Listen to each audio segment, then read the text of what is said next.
నమస్తే అండి. జగన్ పర్యటనకు పోలీసుల అనుమతి. జాగ్రత్త పడండి. ఎవరైతే కార్యకర్తలు ఉన్నారో పర్యటనకు వెళ్తున్న క్రమంలో చాలా జాగ్రత్తగా వెళ్ళండి. ఎందుకంటే మీకోసం మీ ఇంట్లో మీ అమ్మ, మీ నాన్న, మీ అక్క, మీ చెల్లి, మీ తమ్ముడు, మీ అన్న, లేదంటే మీ భార్య, మీ పిల్లలు అందరూ కూడా ఎదురు చూస్తూ ఉంటారు. వెళ్తే వెళ్ళినారు, వెళ్ళండి, కాదనట్లేదు. కానీ వెళితే జాగ్రత్తగా ఉండండి. పోలీసులతో అయితే భయంకరమైన రెస్ట్రిక్షన్స్ అయితే ఉంటాయి. మొన్న కూడా పెట్టినారు, కానీ ఇష్టం వచ్చినట్టు చేసినారు, 3 చనిపోయినారు. ఈసారి వెళ్తే కనుక ఒక్కళ్ళు కూడా చనిపోకుండా అందరూ హ్యాపీగా ఆయన వెళ్ళి కలిసి మాట్లాడి వచ్చేస్తే బాగుండని చెప్పేసి కోరుకుందాం. అంతేగాని అన్న వచ్చినాడు కదా అని చెప్పేసి మళ్ళీ కారు బ్యానెట్ మీద ఎక్కామనుకో, అదేవిధంగా పీకలు దొక్కించినాం అనుకో, అయిపోయా. అన్న మొన్నే కోర్టులో ఏటుగా పడ్డాడు. మీరు దిక్కుమాల స్టంట్లు చేయడం కారణంగా మళ్ళీ ఈసారి అలాంటిది ఏదైనా జరగకూడదు. జరిగితే కనుక అన్న లైఫ్ లాంగ్ బయటికి రాకుండా పోలీసులు చేస్తారు. ఎందుకంటే మొన్న జరిగినటువంటి సంఘటనలో కూడా ఈయన బయటకు వచ్చినాడు, తర్వాత దండాలు పెట్టాడు, అంతే. ఈయన కార్ డ్రైవింగ్ చేయట్లేదని ఒకే ఒక కారణం చేత మేబీ కోర్టు ఈయనకి ఏం పట్టించుకోలేదు. కానీ పదే ఈయన కారణంగానే కదా అక్కడ జరుగుతుందనేది కనుక తెరపైకి తీసుకొస్తే సిచ్యువేషన్ వేరేలా ఉంటుంది అన్నమాట. అలాంటి సిచ్యువేషన్ కావాలనుకుంటే కనుక మళ్ళీ ఇంకోసారి ఎక్కి ఎగరండి, ఎవరినో కొట్ట కారు కింద దొయ్యండి. సో మొత్తానికి అయితే పర్మిషన్స్ అయితే పోలీసులు అయితే ఇచ్చినారు. కూటమి ప్రభుత్వం ఎవరిని కూడా అడ్డు చెప్పదు. ఎక్కడికి వెళ్ళాలంటే కూడా అక్కడికి వెళ్ళొచ్చు. అయితే చెప్తున్న విషయం ఏంటయ్యా అంటే 500 మందికే పర్మిషన్. ఎందుకంటే ఆ మామిడికాయల మార్కెట్ యార్డ్ ఏదైతే ఉందో అది చాలా చిన్నది. మనం అక్కడికి వెళ్ళేసి బల ప్రయోగాలు చేయాలా, మన వెనకాల ఎంతమంది ఉన్నారు అనాలా, సిద్ధం సభలు మాత్రం పెట్టాలా అంటే అక్కడ వర్కౌట్లు కావు. సిద్ధం సభలు మాత్రం పెట్టేసి ఏమొచ్చినాయి 11, అంతకుమించి రాలేదు కదా. సో ఇప్పుడు అక్కడికి వెళ్ళి ఎలక్షన్స్ ఇంకా 4 ఏళ్ళు ఉన్నాయి.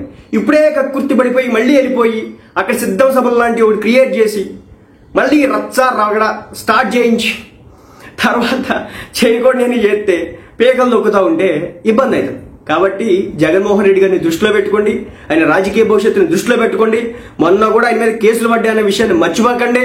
వాడేవాడు అంటున్నాడు, ఏమైతుంది కేసులు పడితే 16 నెలలు జైల్లో ఉన్నాడు, ఆయనకి ఏమో కొత్త, మళ్ళీ వెళ్తాడు. ఇదేం దిక్కుమాలను పొందంటారు ఆయన. మా నాయకుడు జైలుకి వెళ్ళకూడదు, జైలుకి వెళ్ళకుండా ఉండాలని చెప్పేసి మీరు కోరుకోవాల్సింది పోయి ఇదేమో రోత కోరికలో నాకైతే అర్థం కావట్లేదు. హ్యాపీగా ఉండనియండి. ఆయన బయటకు వచ్చినప్పుడు ఆయనకు కొంచెం ఊపిరానియండి. నేను మీ మీద పాజిటివ్ కాన్సెప్ట్తోనే మాట్లాడుతాను. నాకు ఎలాంటి దురుద్దేశాలు, నెగిటివ్ అభిప్రాయాలు అయితే లేవు. కానీ మొత్తానికైతే పోలీస్ డిపార్ట్మెంట్ వారు చెప్తుంది ఏంటంటే వైసీపీ అధినేత జగన్మోహన్ రెడ్డి గారికి ఎల్లుండు చిత్తూరు జిల్లా పర్యటనకు పోలీసులు అయితే షరతులతో కూడినటువంటి అనుమతులు ఇచ్చినారు. షరతులతో స్టార్ మార్క్ చేసుకుని పెట్టుకోండి. మాది గవర్నమెంట్, మేము గత 5 సంవత్సరాల్లో ఉన్నట్టు ఉంటామంటే నడవో. ప్రతిపక్షంలోకి వచ్చిన తర్వాత అలాగే ఉండాలా. అధికారంలో ఉన్నప్పుడు మనం ఎలాగో రెచ్చిపోతాం. 5 సంవత్సరాలు మనం రెచ్చిపోయినాం, ఆ మాదిరిగా ఉండొచ్చు.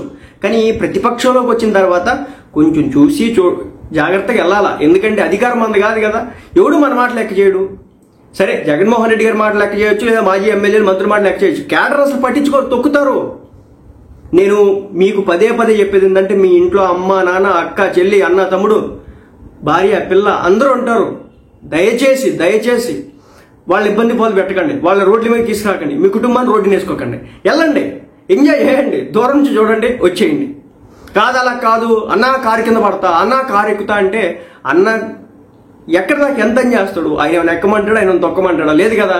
అక్కడ దాకా తెచ్చుకోకండి.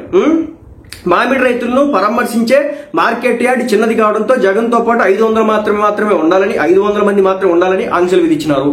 అదే 500 మంది అయితే వీళ్ళు రారు, ఒక 4-5 వేల మంది అయితే వస్తారు. దాంట్లో ఎలాంటి మొహమాట అయితే లేదు. దయచేసి పోలీస్ డిపార్ట్మెంట్ వాళ్ళు మీరు 100 మంది అయితే 1000 మందిని తీసుకెళ్ళండి, 1000 మంది అయితే 5000 మందిని తీసుకెళ్ళండి. ఎందుకంటే వచ్చేటటువంటి మనుషుల్లో లేరు ఈ మధ్యకాలం. చాలా న్యూసెన్స్ క్రియేట్ చేసుకుంటున్నారు. చెప్తున్నా కదా, బేసిక్గా జగన్మోహన్ రెడ్డి గారు వీళ్ళని కంట్రోల్లో పెట్టాల్సింది. అంటే ఇష్టం వచ్చినట్టు రెచ్చిపోతూ ఉంటే బాబు మీకు కొంచెం కంట్రోల్ ఉండండియా. మీరు కుర్రోళ్ళు, యూత్ రక్తం. పవన్ కళ్యాణ్ గారు చెప్తారు కదా, మీరు సైలెన్సర్లు వేసుకొని తిరుగుతారని తెలుసు నాకు, కానీ అదే తీసి తిరుగుతారని తెలుసు నాకు. కంట్రోల్లో ఉండండి, మీకోసం ఫ్యామిలీ ఉంది, మీరు జాగ్రత్తగా ఉండండి. ఈ మాదిరి ఎక్కడైనా జగన్మోహన్ రెడ్డి గారు చెప్తే వినాలని నాకు కోరిక ఉంది. కానీ ఇప్పటివరకు ఆయన ఎక్కడ కూడా మాట్లాడాలా. మరి అలాంటి ఉద్దేశాలు కూడా వచ్చినట్టు నాకు ఏదో అర్థం కావట్లా. సొంత గడవ చచ్చిపోతా ఉంది. ఆంక్షలు విధించినారు. పర్యటనలో ఎలాంటి ర్యాలీలు ర్యాలీలు రోడ్ షోలు చేయకుండా నిబంధనలు పెట్టారా? వీళ్ళు ర్యాలీలు చేయకుండా రోడ్ షోలు చేయకుండా నిబంధనలు ఫాలో అవుతారా? నిజంగా నేను చెప్తున్నా, చిత్తూరులో కనుక వీళ్ళు కనుక రోడ్ షోలు చేయకుండా ర్యాలీలు చేయకుండా సైలెంట్కి వెళ్ళి చేస్తే కనుక నిజం చెప్తే వాళ్ళకి హ్యాట్సాప్ చెప్పొచ్చు. మనం వాళ్ళకి హ్యాట్సాప్ చెప్పొచ్చు. మీరు చూడండి, రేపొద్దున వాళ్ళు చేసేటటువంటి రచ్చ రగడ, దాదాపు ఒక 500 మంది అన్నారు కదా, ఒక 500 కార్లు, ఒక 500 బైక్లు వేసుకొని రై రై రై రైమంట ఇరుగు సందులో వెళ్తారు. మళ్ళీ చెప్తున్నా, ఏమి జరగకూడదు అని చెప్పేసి దేవుని ప్రార్థిస్తున్నా. గత పర్యటనలో జరిగినటువంటి ఘటనలను దృష్టిలో పెట్టుకుని పోలీసులు ఎప్పుడు జాగ్రత్తలు పాటిస్తారు పాపం. కానీ ఏంటంటే మనం వినాం కదా, రాజకీయ నాయకులు వినరు. పోలీసులు ఎప్పుడు చెప్తూనే ఉంటారు, బాబోయ్ జాగ్రత్తగా ఉండండి, అటు వెళ్ళొద్దు ఇటు వెళ్ళొద్దు అని చెప్పేసి. కానీ ఏంటంటే మరీ దారుణం ఏమైంది ఈ మధ్యకాలంలో. సో మరి కార్యకర్తలారా, ప్రియమైన కార్యకర్తలారా, వైసీపీ పార్టీ కేడరారా, కొంచెం జాగ్రత్తగా అయితే పొండి. మీకంటూ ఫ్యామిలీస్ ఉన్నాయి. మీ నాయకుడు ఇప్పుడు కాకపోతే తర్వాత ఏం చూసుకోవచ్చు. లేదంటే ఒకవేళ చూడాలని కోరికగా ఉంటే కొంచెం దూరం నుంచి చూడండి. మీద పడకబాకండి, ఆ కార్లు ఎక్కబాకండి, రచ్చరచ్చ చేయబాకండి. మీరు కనుక ఇలాగే చేసుకుంటా పోతే జగన్మోహన్ రెడ్డి గారికి నెక్స్ట్ టైం ఆయన పర్మిషన్స్ ఇయ్యరు. ఇప్పటికే 500 మంది, 400 మంది, 300 మంది రమ్మంటున్నారు. ఈసారి నుంచి ఆయన రోడ్డు ఎక్కితే ఇంకా ఆయన చుట్టూ పోలీసు వలయమే ఉంటుంది, తప్ప ఇంకేం ఉండదు. అలాంటి ఒక సిచ్యువేషన్ ఒకటి క్రియేట్ చేయకండి. అది మీ మంచిగా చెప్తున్నా. నేను మళ్ళీ చెప్తున్నా, ప్రాణాలు భద్రం, ప్రాణాలు జాగ్రత్త. మీకోసం మీ ఫ్యామిలీస్ ఇంట్లో ఎదురు చూస్తూ ఉంటాయి. కాదు మాకు అలాంటిది ఏం లేదు, మా జగన్ అన్నే మా గుండెగా అంటే కనుక గుండెగా చేసుకోండి. అదే మీ ఆత్మని జగనన్న కోసం అర్పించడానికి సిద్ధంగా ఉండండి. ఆ లెక్క వేసుకుంటే కనుక ఒకటి సరే, ఏదేమైనప్పటికి కూడా జాగ్రత్తగా జరగాలని కోరుకుందాం.